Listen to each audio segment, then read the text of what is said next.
It's over. Time to say it again, Boston. Anything's possible. Banner number 18 has been secured.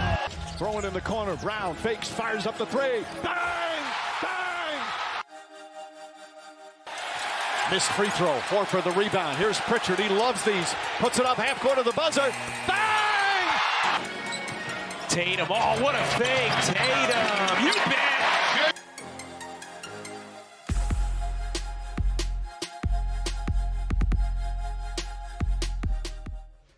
Your best player should always show up in the biggest moments, and that's exactly what Jayson Tatum did tonight.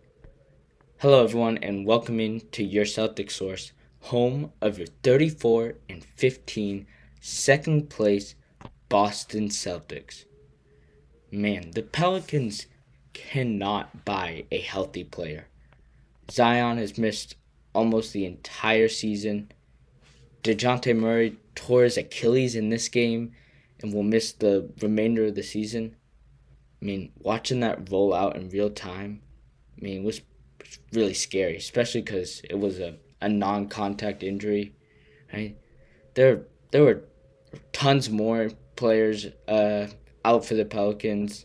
I'm not going to name all of them, but of course they find a way to give the Celtics trouble.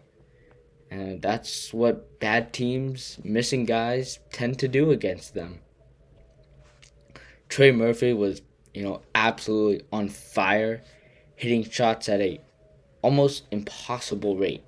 8 for 12 from 3. That's ridiculous. Some of those were just simply unguardable.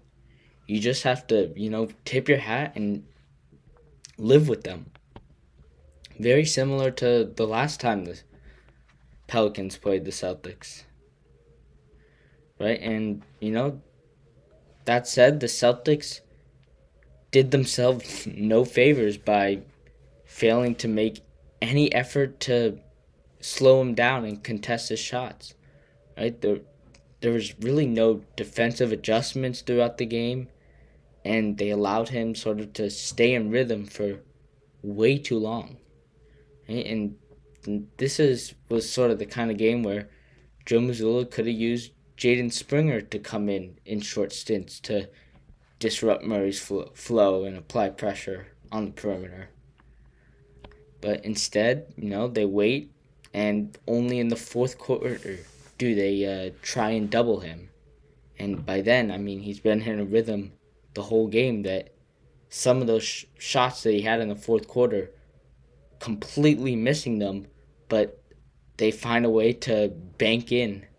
And there's one where he shoots so poorly, it hits the top of the backboard and falls in. That's just sort of the luck he was having. And the Celtics also failed to take full advantage of the Pelicans' turnovers, missing sort of key opportunities to convert them into points. And, additionally, they struggled on the boards. I think they got out-rebounded by almost 20 and out-rebounded by, I think, 5 on the, I think it was 10-5, so doubled on the offensive rebounds, right? Allowed New Orleans to dominate second-chance points and sort of control the pace of the game. And yet, the Celtics stayed in the game and won the game because of one guy by the name of Jayson Tatum. JT scored 28 points for the first time in January and did it with 6 rebounds and maybe the most impressive stat, 10 assists. Some of those came from JT drawing too much attention on a pick and pop with Porzingis, which allowed him to do one of those, behind the back passes to KP, who shoots it from 4 feet behind the arc. I think he also had some lobs to Luke Cornett as well. But he's known for his scoring, and that's what he delivered with the game-winning shot with just 6 seconds remaining, right? With the score tied at, I think it was 116, Jayson Tatum sort of isolates at the top of the key, drawing a double team from Murphy and CJ McCollum. And then, despite the pressure and the double coverage, he maneuvers his way to sort of the left elbow and rises for a fadeaway shot with just 0.2 seconds left on the clock.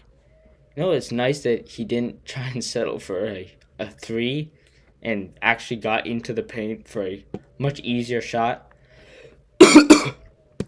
Right, the Pelicans had no time after that with 0.2 seconds, and sort of they couldn't find a lob with the twin towers of Luke Cornett and Kristaps Porzingis blocking the rim.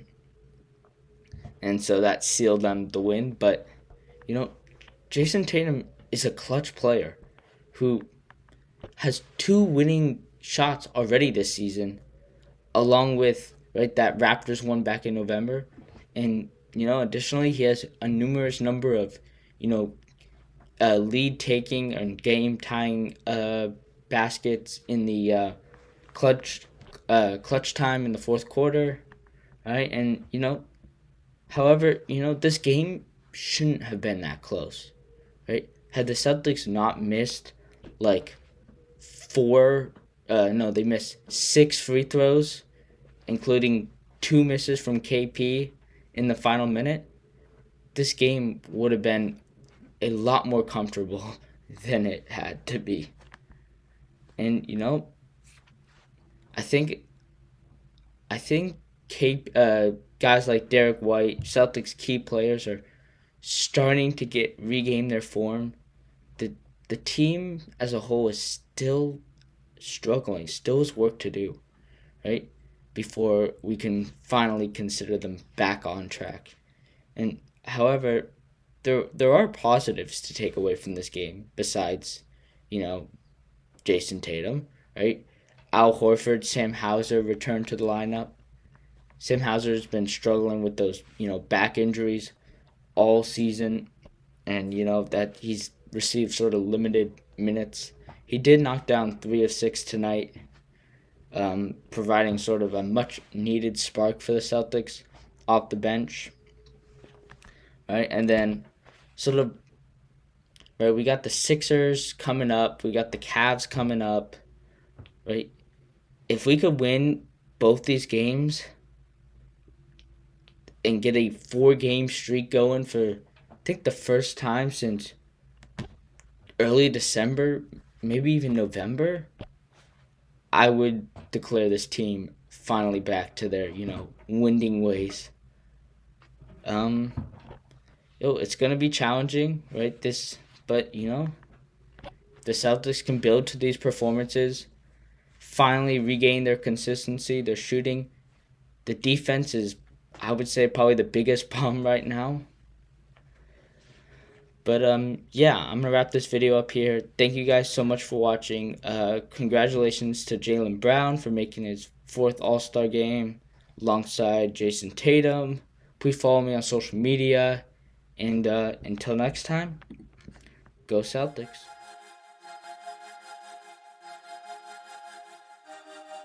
Folks, this looks like it's going to be a layup. Watch Derek White sprint and tell Jimmy Butler, not happening here.